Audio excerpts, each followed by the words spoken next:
From winding roads to the roof of the world, this is Nepal, a land that calls to the adventure of soul. Hi, this is Nishat, and you're watching Lost in Nepal, where getting lost feels exactly like finding yourself. So, this is episode 1 of our Gus adventure, where every twist and turn will make you feel like you are just right here with us. ওকে, শুরুতে একটা spoiler alert, আর সেটা হচ্ছে আপনারা যারা ট্রিপে গেলে ঘোরাঘুরি কম, ঘুমানো বেশি পছন্দ করেন, this series is definitely not for you. But আমাদের মতো অ্যাডভেঞ্চার ফ্রিক হলে let's get the journey begin. Okay, so আমাদের ফ্লাইট ছিল 12:30-তে। হাতে এনাফ টাইম রেখে বাসা থেকে বের হয়ে পড়ি এয়ারপোর্টের উদ্দেশ্যে। আর immigration was very smooth, it literally took 2 minutes to get everything done. তো হাতে যেহেতু বেশ কিছুক্ষণ সময় ছিল, সো আমরা চলে যাই ইভিও স্কাই লাউঞ্জে। আর সেখানে গিয়ে হচ্ছে আমি টুকটাক একটু ব্রেকফাস্ট করে নিই। আর কিছুক্ষণ পরে আমাদের বোর্ডিং শুরু হয়ে যায়। And there you can see my over excited friends.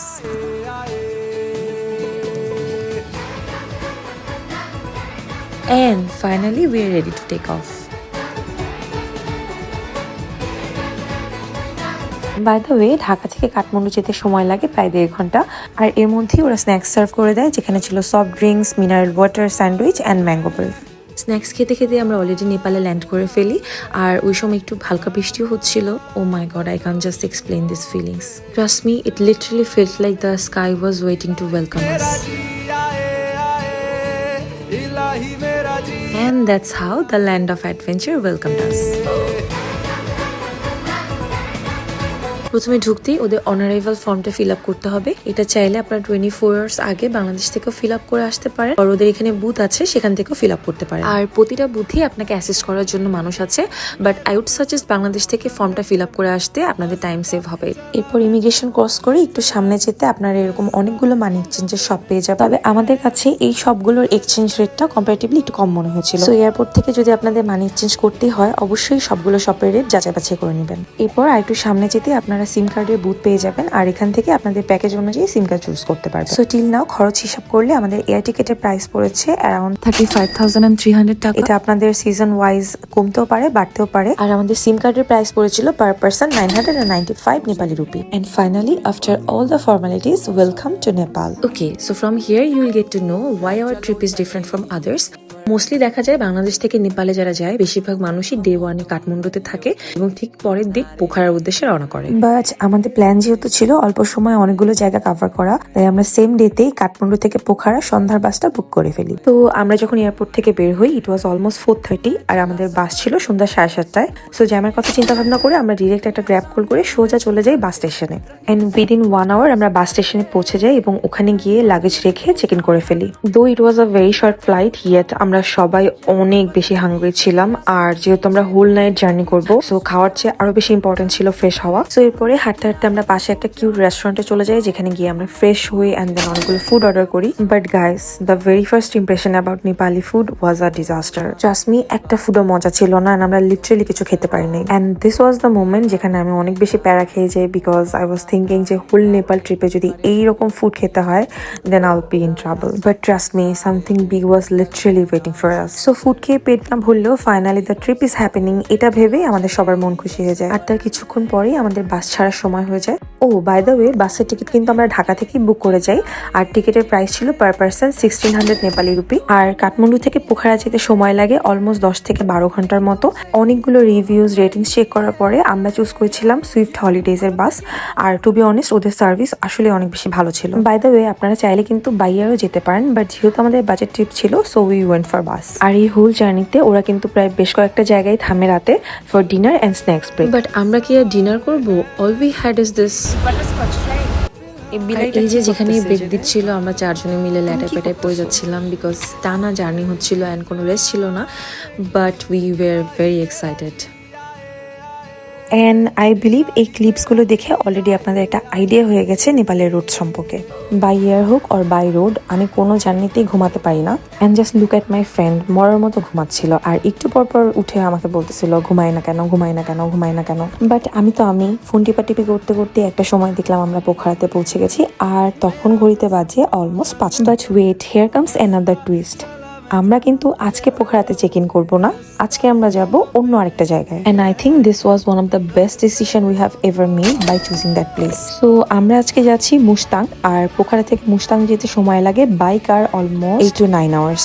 I know maybe it sounds very hectic because আমরা একটার পর একটা জার্নি করেই যাচ্ছি, বাট ইনিশিয়ালি আমরা যখন ট্রিপে যাই তখন শুরুর দিনগুলোতে আমরা অনেক বেশি এনার্জেটিক থাকি।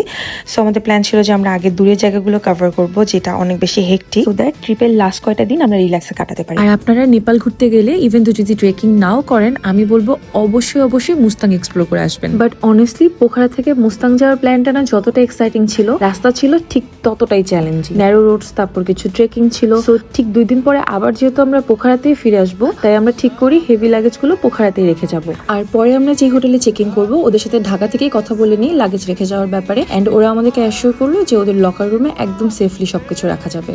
ওকে, সো ঘড়িতে বাজে সকাল 6:30 আর পোখরা শহর কিন্তু তখনও গভীর ঘুমে। একদম ফাঁকা রাস্তা, ঠান্ডা ঠান্ডা বাতাস, আর কি লাগে। সো যেহেতু আগে থেকেই কথা বলা ছিল, তাই আমরা ডিরেক্টলি চলে যাই সেই হোটেলে আর ওখানে গিয়ে লাগেজগুলো রেখে দেই। And honestly the owner was very sweet. উনি আমাদের জন্য এই অল্প সময়ের মধ্যে একটা খালি রুমও দিয়ে দেয়, যাতে গাড়ি আসতে আসতে আমরা একটু ফ্রেশ হয়েও নিতে পারি। ও বাই দ্য ওয়ে, ওনার মাধ্যমেই কিন্তু আমরা ঢাকা থেকে পোখরা টু মুস্তাং যাওয়ার জন্য 2 দিনের একটা গাড়ি বুক করে আসি। সব মিলিয়ে গাড়ির তেল, ড্রাইভারের থাকা খাওয়া পুরো প্যাকেজটা ছিল অলমোস্ট 32,000 নেপালি রুপি, যেখানে অন্যান্য এজেন্সিগুলো প্রায় 40 থেকে 50,000-এর মতো বলতেছিল। So overall it felt like a very good day. তো আমাদের গাড়ি আসার কথা ছিল সকাল 9টায়, তাই হাতে প্রায় অলমোস্ট বলতে গেলে 2 ঘন্টার মতো সময় ছিল। সো আমরা আস্তে ধীরে শাওয়ার করে ফ্রেশ হইনি। আর টু বি অনেস্ট, এটা ছিল আমাদের এই ট্রিপের one of the beautiful morning.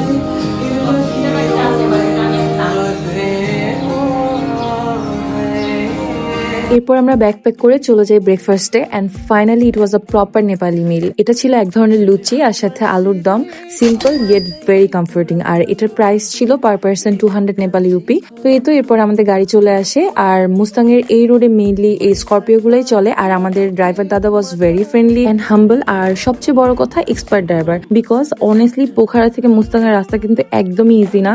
So here is a small trip, যদি আপনারা মুস্তাং যাওয়ার প্ল্যান করেন, প্লিজ মেক শিওর ড্রাইভার যেন অবশ্যই skilled and experienced hoy. And just like that, our Mustang journey officially starts from here.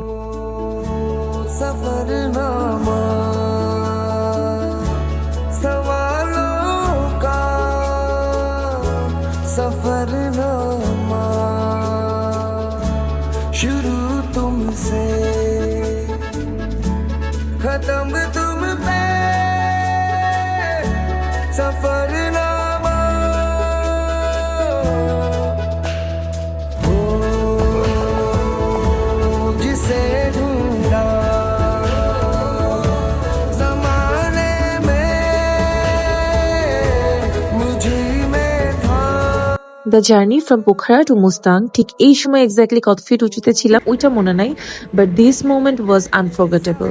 Just imagine, হাত বাড়াইলেই মেঘ, সামনে ঝিরিঝিরি বৃষ্টি, পাশে সেই মেঘে ঢাকা পাহাড়, নিচে নদী, আলহামদুলিল্লাহ।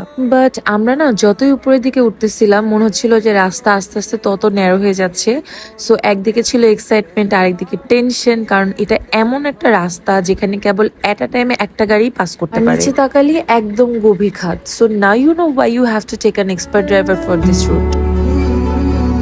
ঘড়িতে বাজে দুপুর 12টা, আর আমরা কিন্তু এখনো মুস্তাং এর অর্ধেক পথ শেষ করি নাই। আর ঠিক তখনই ফর দ্য ফার্স্ট টাইম দূরে একটা ঝর্ণা চোখে পড়লো, আর ওইটা দেখে আমরা এত বেশি এক্সাইটেড হয়ে যাই যে আমাদের ড্রাইভার হিসেবে বলে যে সামনে যা কিছু দেখবো তার কাছে এটা নাকি কিছুই না। And honestly he was actually right. আর একটু সামনে যেতে দেখলাম একদম কাছে খুব সুন্দর একটা ঝর্ণা, আর এইবার তো নিজেকে একদমই থামানো গেল না। সো আমরা গাড়ি থামায় এক দূর চলে গেলাম সেই ঝর্ণার কাছে। And the moment, oh my God, it was magical.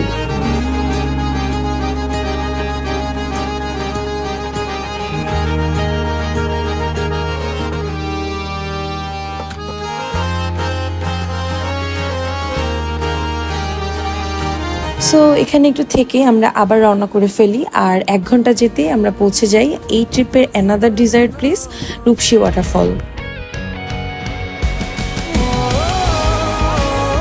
আর এই প্লেসটা যেহেতু মুস্তাং যাওয়ার পথে পড়ে, সো আমি বলবো এখানে অবশ্যই একটু থামবেন, and trust me, it's literally worth it. আর টু বি অনেস্ট আমি না প্রথমে একদমই বিশ্বাস করতে পারতেছিলাম না যে এত কাছ থেকে এত সুন্দর একটা ঝর্ণা দেখবো। জাস্ট ইম্যাজিন আপনার পাশে এত সুন্দর একটা ঝর্ণা, সামনে মেঘে ঢাকা পাহাড়, এরকম শান্তির একটা জায়গায় ঘন্টার পর ঘন্টা আমার কাছে মনে হয় বসে কাটায় ফেলা যাবে। বাট আমাদের যেহেতু এখনো অনেক পথ বাকি, তাই আমরা আর দেরি না করে রওনা করে ফেললাম ডেস্টিনেশন সন্ধ্যার আগেই মুস্তাং পৌঁছানো। আচ্ছা, একটা ইম্পর্টেন্ট ইনফরমেশন, আপনারা যারা মুস্তাং যাওয়ার প্ল্যান করবেন তাদের কিন্তু অবশ্যই পারমিট নিতে হবে। বেসিক্যালি এই পারমিটটা নিতে হয় অন্নপূর্ণা কনজারভেশন এরিয়া রিজনের জন্য। আপনারা চাইলে পোখরা থেকেও পারমিটটা নিতে পারেন, অথবা যাওয়ার পথে একটা চেকিং পয়েন্ট আছে সেখান থেকেও নিতে পারবেন। বাট ইম্পর্টেন্ট পার্ট হচ্ছে পারমিটটা অবশ্যই বিকাল 3টার আগে নিতে হবে। সো ওই হিসেবে আমাদের একটু তাড়া ছিল, and luckily we just made it on time. আর এই তো চেক পয়েন্টে যেয়ে আমরা আগে ফর্ম ফিল আপ করে ফেলি, এরপর পাসপোর্টের ফটোকপি, 2 কপি পাসপোর্ট সাইজের ছবি, সবগুলো ডকুমেন্টস সাবমিট করি, অ্যান্ড উইদিন 10 মিনিটস আমাদের পারমিট নেওয়া শেষ। পারমিট নেওয়ার পর ফাইনালি এখন একটু টেনশন ফ্রি। আর আমরা কিন্তু এখনো লাঞ্চ করি নাই, অ্যাজ আমাদের ফার্স্ট প্রায়োরিটি ছিল অন টাইমে গিয়ে আগে পারমিটটা নেওয়া, কারণ লাঞ্চ করতে গেলে ইনকেস দেরি হয়ে গেলে তখন আবার ঝামেলা। বাট অনেস্টলি এই এলাকায় হালাল ফুড পাওয়া একটু ডিফিকাল্ট, অ্যান্ড লাকিলি আমাদের ড্রাইভার তার একটা পরিচিত জায়গায় নিয়ে যায় যেখানে মোস্টলি ছিল ভেজিটেরিয়ান ফুড। আর to be honest taste was really good. So আমরা আস্তে ধীরে লাঞ্চ শেষ করে আবার রওনা করে ফেলি, আর ঘড়িতে তখন বাজে ঠিক 4টা। তো এখানকার ওয়েদার অ্যান্ড রাস্তা সবকিছু দেখে যেটা বুঝলাম, ভিউ দেখার জন্য টাইম ম্যানেজমেন্টটা কতটা ইম্পর্টেন্ট। আর এইটা ভাবতে ভাবতেই স্লোলি আশেপাশে আমরা অ্যাপেল ট্রিজ দেখতে শুরু করলাম। And you know what, Mustang মানে কিন্তু অ্যাপেল কিংডম। নেপালের সবচেয়ে বেস্ট কোয়ালিটির অ্যাপেল গুলো কিন্তু এইখানেই গ্রো হয়। আর ঠিক একটু পরেই পৌঁছে গেলাম এই ট্রিপের অ্যানাদার হাইলাইট, খুবই ছোট্ট একটা গ্রাম বাট ছবির মতো সুন্দর, মারফা ভিলেজ। আর এই গ্রামটা এতই ছোট যে মাত্র 1 ঘন্টার মধ্যে আপনি পুরো জায়গাটা এক্সপ্লোর করতে পারবেন। আর এই গ্রামের চারপাশে শুধু Apple trees are Apple trees. But honestly এখানে মানুষজনের এত সিম্পল লাইফ দেখে না মনে হয়েছে যে sometimes we really ask for too much in life. ও একটা মজার জিনিস শেয়ার করি, এখানে এই গরমের মধ্যে টেম্পারেচার ছিল 0 ডিগ্রি সেলসিয়াস, আর ঠান্ডার সময় নাকি এখানে লিটারেলি স্নো পড়তে থাকে। সো এই তো আমরা একটু ঘুরে ঘুরে গ্রামটাকে এক্সপ্লোর করলাম, আর এরপর দেখলাম যে ওদের ট্রেডিশনাল ড্রেস গুলো এখানে ডিফারেন্ট শপস গুলোতে রেন্টে পাওয়া যায়। আর আমরা অনেক দরাদরি করে 4 জনের জন্য ফাইনালি ড্রেস রেন্ট করলাম 1 ঘন্টার জন্য, যেটার প্রাইস ছিল per person 400 Nepali rupee. And honestly ওদের ট্রেডিশনাল ড্রেসটা পরার পরে আমার লিটারেলি নিজের কাছেই নিজেকে পুতুল লাগতেছিল একটা। সো এই তো এরপর আমরা সবাই মিলে ইচ্ছা মতো ছবি তুলি, and it was really fun. তো মারফা থেকে ঘোরাঘুরি করে আমরা ফাইনালি আবার রওনা দিয়ে দিলাম। সো এখন পর্যন্ত সবকিছুই অনেক ভালো গেছে, বাট আমাদের একটুখানি মন খারাপ ছিল, বিকজ আজকে সারাদিনে মেঘের কারণে এই এরিয়াতে এসেও আমরা একটা স্নো মাউন্টেন দেখতে পারিনি। আর এই মারফা থেকে যাওয়ার মাত্র 10 মিনিট পরই দেখলাম একটা surprise, and I don't even know how to explain this. So this was my very first ever experience of seeing a snow mountain. Oh my god. Trust me, video বা ছবিতে এই ফিলিংস কখনো বোঝানো possible না। আর exactly ওই সময়টা I just felt like this is the most beautiful thing I have ever seen in my life. And I was thinking, এত দূর থেকে দেখতে এত সুন্দর, দেন বেস ক্যাম্পে গেলে এটা কেমন লাগে। So I hope you know next time নেপালে আসলে আমি কোথায় যাব। সো এই তো আজকে সারাদিনের এত অ্যাক্টিভিটিস এর পরে this specific moment literally felt like a cherry on top.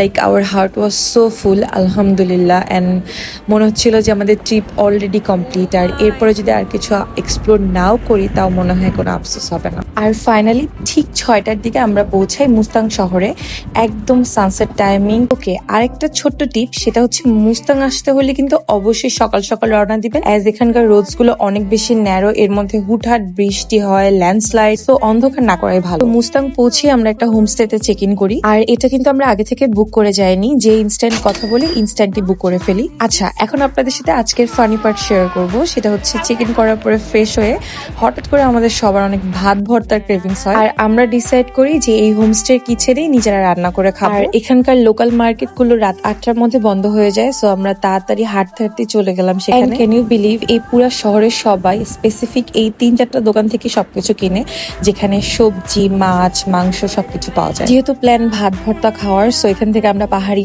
আলু, ঢেঁড়স, তারপর ডিম, মরিচ সবকিছু কিনে ফেলি। আর অতিরিক্ত এক্সাইটমেন্টে জ্বালায় এই ভাত ভর্তা বানানোর দায়িত্ব নেয় আমার দুইটা ফ্রেন্ড আইরিন আর ঐশী। আর আমি আর রুম্পা কোনো কাজ না পেয়ে বসে বসে আরাম করতেছিলাম। যদিও ওই পাহাড়ি আলু ঢেঁড়সের টেস্ট আমাদের বাংলাদেশের মতো এত মজা না, বাট ট্রাস্ট মি ওই মোমেন্টে ইট লিটারালি ফেল্ট লাইক হেভেন। আজকে সারাদিন শেষে আমরা একজন মনে হয় 2 প্লেট করে ভাত খাইছি এই ভাত ভর্তা দিয়ে। তো লাস্ট 2 দিনে যেহেতু প্রপারলি ঘুম হয়নি, তাই ডিনার শেষ করে আমরা তাড়াতাড়ি ঘুমাইতে চলে যাই, বিকজ নেক্সট ডেতে ছিল সুপার এক্সাইটিং প্ল্যান, আর আমরা চাচ্ছিলাম না একটা সিঙ্গেল মোমেন্টও মিস হোক। And with this episode 1 ends here, and see you all in episode 2 with lot more surprises. Till then, stay connected.